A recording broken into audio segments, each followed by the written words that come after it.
And I think it was when I started taking responsibility, I realized that I made mistakes. I think your challenges are so much different to what we had. Our situation, you didn't even know I needed Yes. help Yeah. until You I told me. came to you Yeah. and I told you that this was my situation.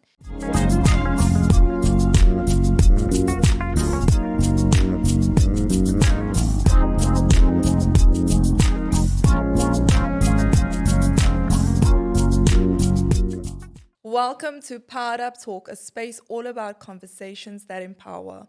Today, I have with me a very special guest, someone who's very near and dear to my heart. I've known her before she was even born. She's grown in me.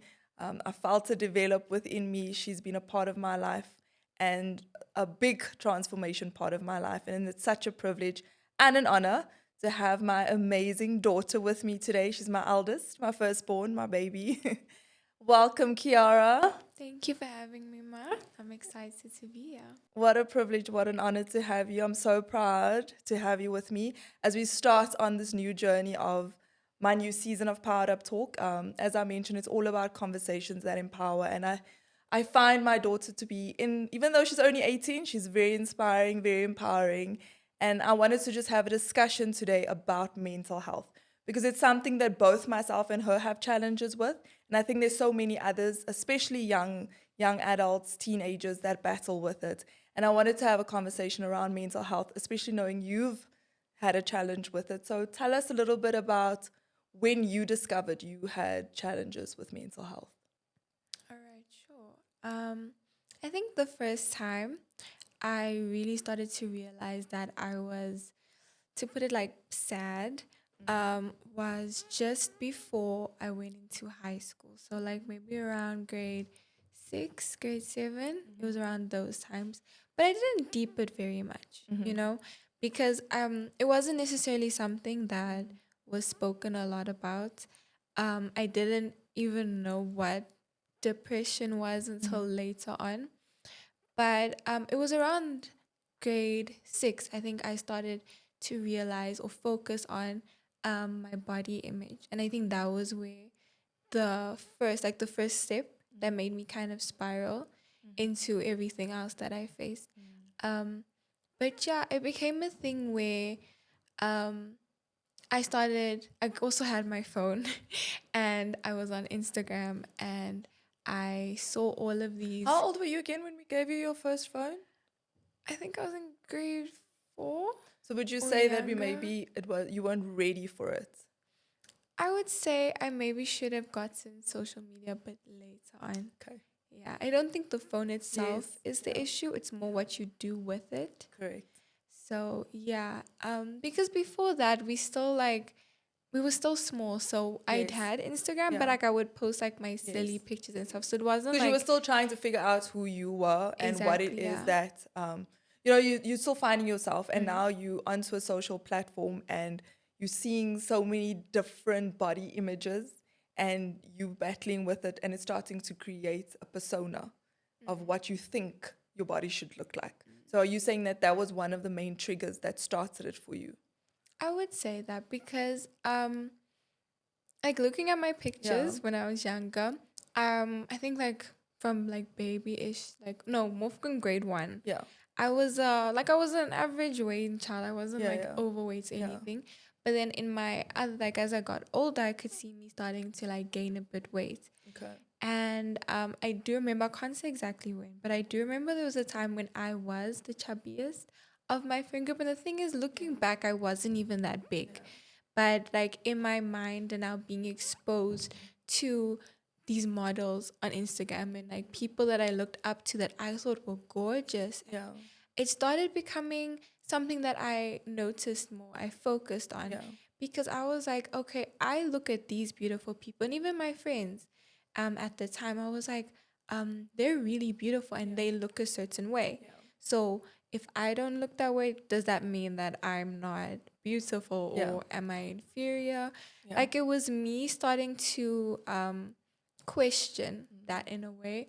And I mean, the older I got, and then we got Musically, which is now known as TikTok.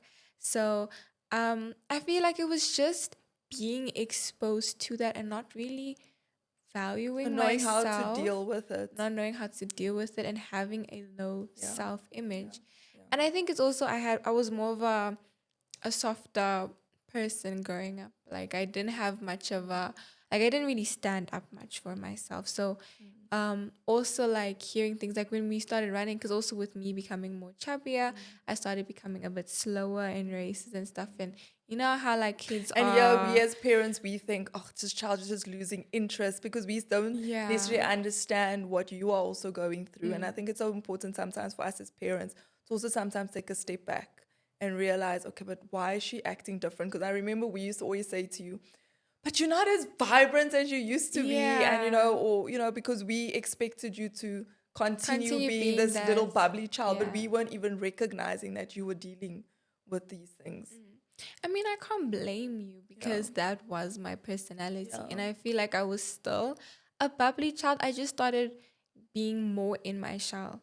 And I still remember I used to love netball. Then was the time I stopped doing netball.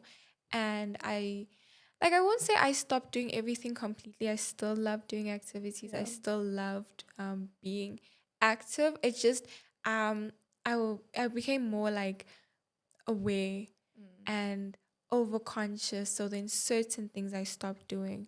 And it also got to a stage where I only wore black because I thought it made me look skinnier. Yeah. So then I also limited my wardrobe and things I Yes. wore. Yeah. And I can understand like that must have been confusing on your end Yeah. also. Yeah. Yeah. But when did you, I think, because for me, I didn't know. I just thought maybe you're going through, the teen phase where you're growing up, you're battling with normal stuff, as we grow up, we're figuring out who we are. I didn't think too much of it. I think it was only the one day when you told me that you wanted to kill yourself. That's when it kind of got concerning for me. But when did you realize that this is getting really too deep for me? And what was it that helped you come out of that? So I think grade 7. Yeah. Yeah, that was COVID even. Yeah. But yeah, I think, yes, it was grade 7 Yeah. because we were all at home. And I feel like being on my phone and being online was at an all time high. So I was just like faced with everything. You know what I'm saying? It was me trying to like figure out school, um, like now, and constantly being on my phone and constantly being exposed to all of these people that looked a certain Yeah. way and dressed a certain way and acted a certain way. So I felt if I wasn't like that, Yeah. it just like further made me feel inferior in a sense. And also, I didn't like speak up about it. Yeah. So I just sat with those thoughts and sat with um, that negative image. And it got to so bad to a point where I couldn't look at myself in the mirror. Yeah. Like I would just walk past the Yeah. mirror every day. Yeah. Yeah, I really feel it was grade 7, grade 8, and grade 9 when it was really bad for me. Um, yeah, so I started to realize that okay, I actually am not okay. And I still remember I was at my aunt's house. Um, and I can't remember what triggered it because I had times when I was really, really down and I was anxious and like I was just not okay. Then I had times when I felt normal, like I was good. I was happy, I was laughing. So it wasn't like I was sad Yeah. 24/7. Yeah. But I just knew that I I wasn't okay inside. Like I had an issue with how I viewed myself and that changed my relationships with people and I also didn't know how to deal with that. And I was at my aunt's house the one day and I like I said, I can't remember what triggered it. But then just took the knife and I wanted I remember I told you. Yeah. And it didn't work. And then Thank you, I Jesus. it didn't work. But even like doing that, I felt like, what is wrong with me? Because I was like, why do I want to be gone?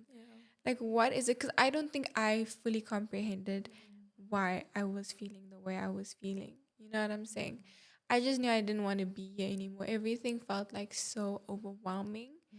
Um, but yeah, and then I think after that, I started becoming more exposed to what depression is, Yeah. what anxiety is, bad mental, bad body image, mental health.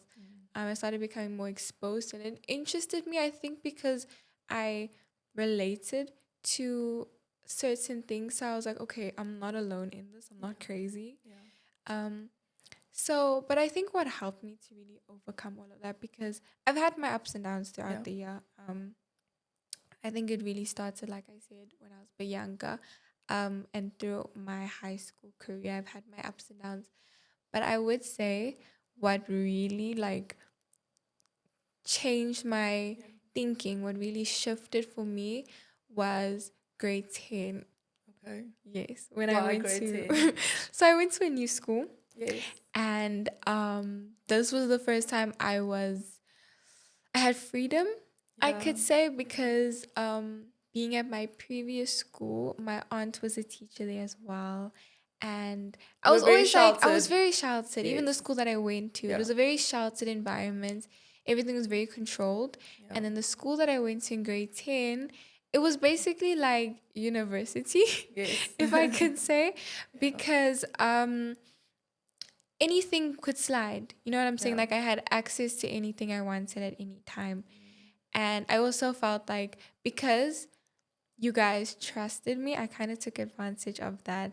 And I used that to do everything that I did. But I think it was after everything came out and you found out everything that I did. And also how I saw how I hurted you guys. Because I didn't know that my Yeah. actions Yeah. could affect another person Yeah. so badly, because I didn't realize how what I was doing could hurt you guys. And when I saw how it hurt you guys, I mean, obviously in the moment, Yeah. when I got in trouble, I was just mad because I'm Yeah. like, Yeah. Yeah. but yeah, it was after that. And then when I had my phone taken away and it was just me And your thoughts. and my thoughts, I Yeah. kind of was like, why do I keep allowing myself to be in the cycle? Yeah. Because it's like it was a continuous cycle where I would do something and it's like I know it's wrong, but why am I doing it? Or I would feel a certain way. Why do I feel that way? And that was when I turned to God, because I felt also in that time I turned away Yeah. from God. So I found that I started to spend more time with Him.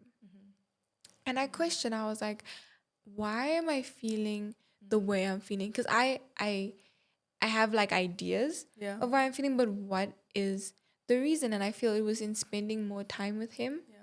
that He opened up my eyes to a lot of things. And I feel like because I was also in the victim seat, like I put Yes. myself in the Yeah. victim seat. And it's sometimes nice to be there. It Yes, it's feels comfortable. comforting. Yes. Yes, because like everything is Yeah. so difficult. Everyone must And you feel don't have to face bad. reality. Yeah, because it's like, and it's easy to point fingers Yeah. at other people, but I actually had to sit with myself Yeah. and see where I was the problem, Yeah. if I can put it like that.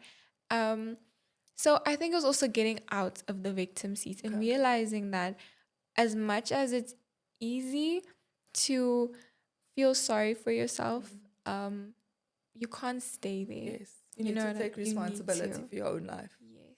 And I think it was when I started taking responsibility, I realized that I made mistakes. Yeah. I put myself in certain situations, and there was a lot of actions and decisions I made that further caused me to see myself negatively.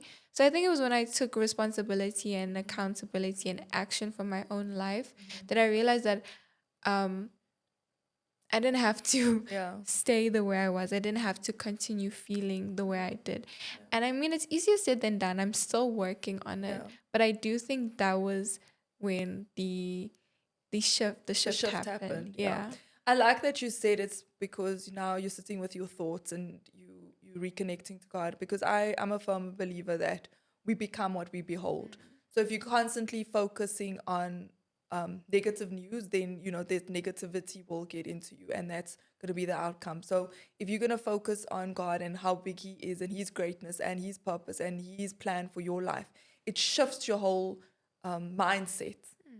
And it's so important, I think, even as young adults, that you recognize it, so that what is it that you're focusing your attention on? Where are you spending your time with? Who are you allowing to speak to you? Who are you allowing to feed you? Because all those things ultimately affect how you view yourself, how you perceive life, your thinking, because our mindset is so powerful.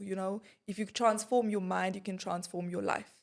And I think for me, it's also, I want you to just chat a little bit about the importance of being surrounded around people that uplift you, encourage you, having the right circle, because we like to say, yeah, no, I'm not going to let people negatively influence me, but who we surround ourselves does impact who we become, and it does impact how we respond to situations.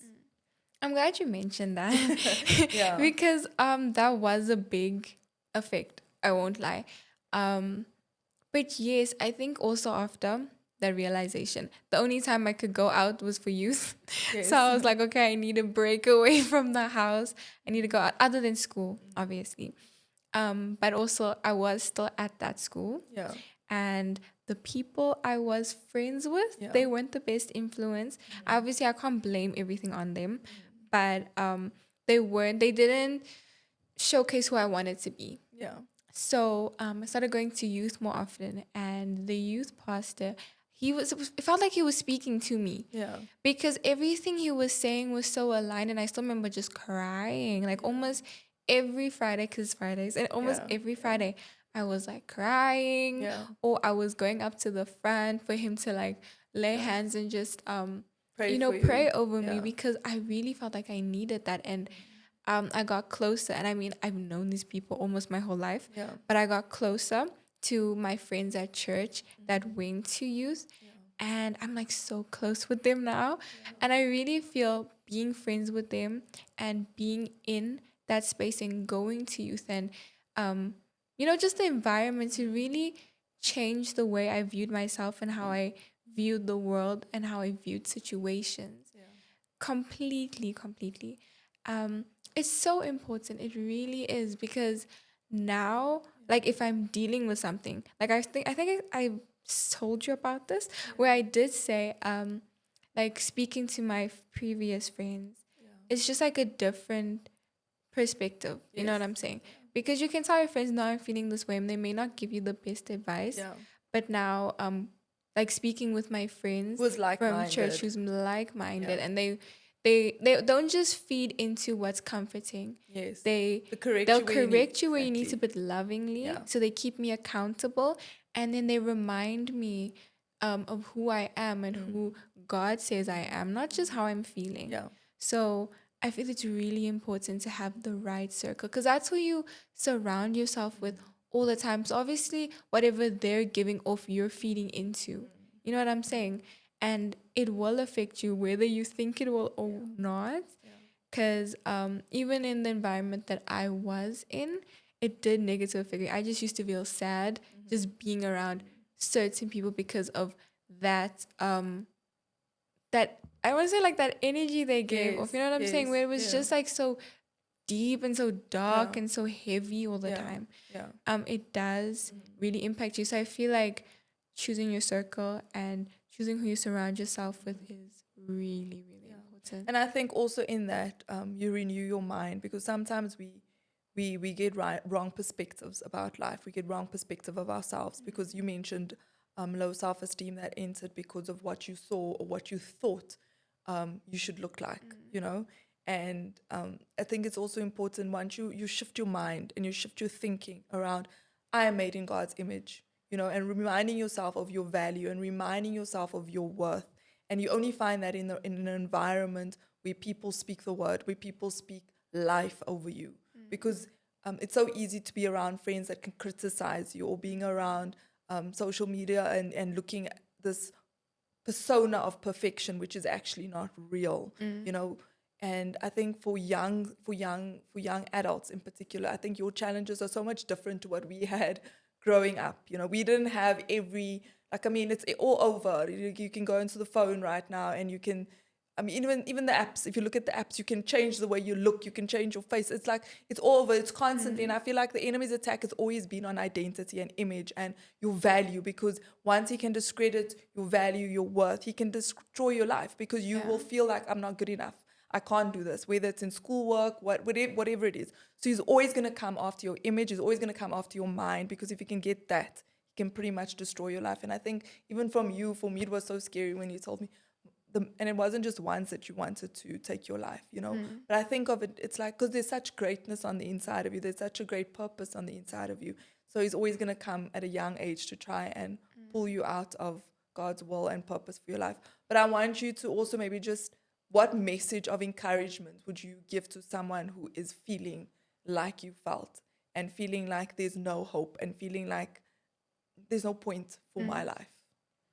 I would basically say that you're not alone, that your feelings are valid, because I feel a lot of the time people can often, in that inferiority, they can feel as though they're crazy Yeah. feeling the way that they feel, or because it's like such now in this day and age, Yeah. it is a topic that's spoken more about. So they may feel like, okay, like now what's the point of me bringing it up because now everyone's talking about it. Yeah.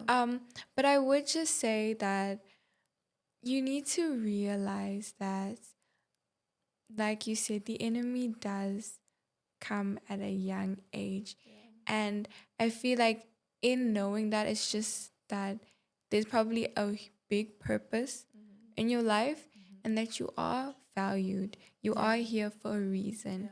You were made for a purpose. I mean, what was the chance Yeah. that you were born? You know what I'm saying? Yeah, It's just yeah. like there is a purpose and there is a value for your life, and Yeah. you are seen and you are heard, and there are Yeah. people that do love you.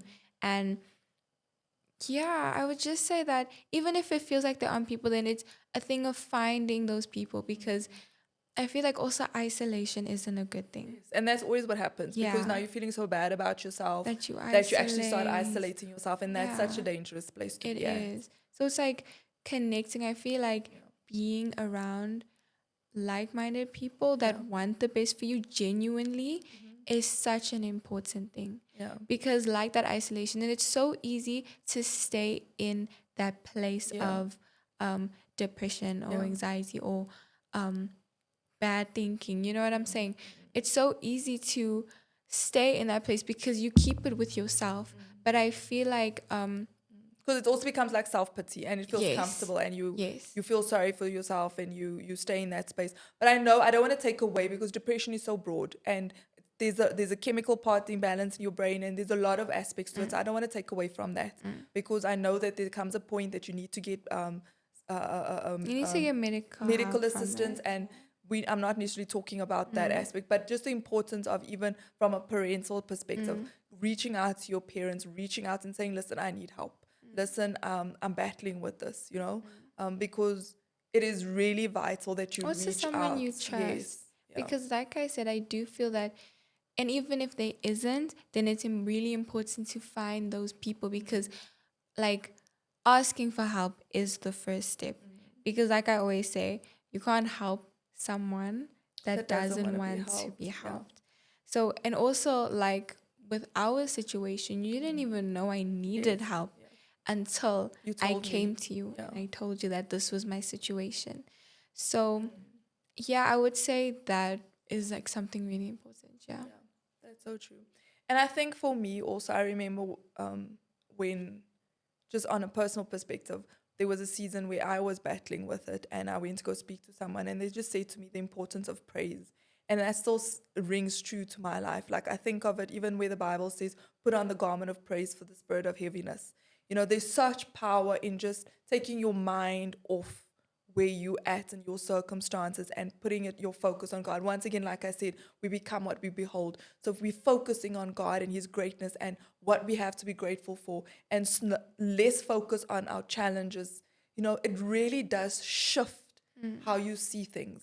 Because sometimes we can get and even serving. I mean, serving others. You know, even if you research like things that will help you, they always say helping others. So it plays such an important role, because it makes you realize that there's so many other people going through certain challenges, and it makes you realize I've got so much to be thankful for, and how great God is. I mean, for me, praise, just putting on praise and worship music makes such a big difference, and staying in God's presence. And once again, I'm not taking away from the fact that yes, there comes a point where you need to go speak to someone medically and all of those things. But I really believe that, even if I think of it in the Bible where Paul and Silas were in the prison, you know, they were bound, yet in their praise, it broke the chains.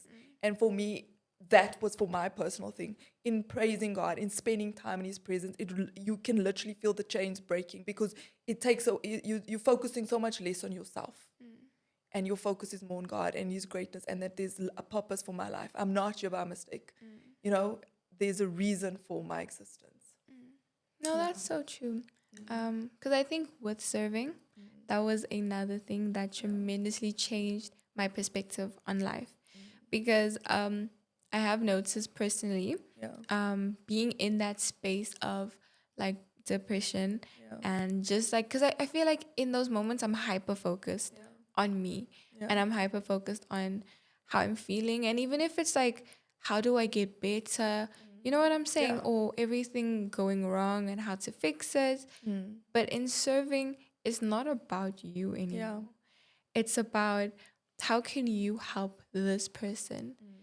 What do they need right now? It's being there for somebody else. And I think it's that mindset shift, because now you're not focusing on you, you're focusing on that person. And I feel that also kind of takes away from like I said, being hyper focused, and takes away from everything you're going through negatively. And I feel a joy from helping other people. It's like seeing how you've changed somebody else's life. I feel like it also shows, just that humility and caring. And I feel like that's what the human nature should be about, helping others and being there for other people. I love that. I love that you said that, because ultimately, we are here for a purpose, and nobody is here by mistake. And just reaching out to someone and reminding them of that value, because maybe they've never heard that before. Maybe nobody ever told them that. And they just need that reminder, because there's a reason to wake up every morning. And just finding your gift and finding, why am I here? You know, the why for your life really also just helped a lot with getting out of that dark hole that we often find ourselves.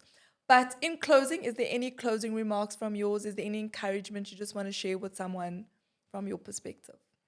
I think the only other thing I would want to add is the power of the mind. Yes. And how important it is. And I think people need to realize that their mind is their most powerful muscle. It is. It's the strongest muscle, and it's really important to not only grow up your mind, but fill it with the right things that are actually going to grow you, that are going to encourage you, that are going to better you as a person, whatever that might be for you. And that you're loved. Yes. And you're not alone. Amen to that. Thank you so much, Kiara. I'm so honored that you chose to share your story, and I'm really excited for your future.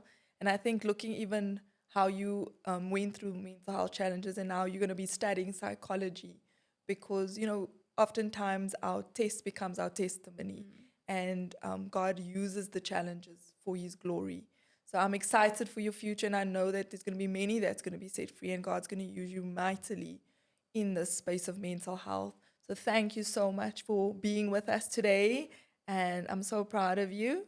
Thank you for having me. Awesome. Thank you. Thank you so much, everyone, for tuning in, and be sure to subscribe to Powered Up Talk with me, Ezelle. I'm looking forward to having many more conversations that empower, that inspire. So you can find us on YouTube and on Facebook, as well as Instagram. Thank you so much.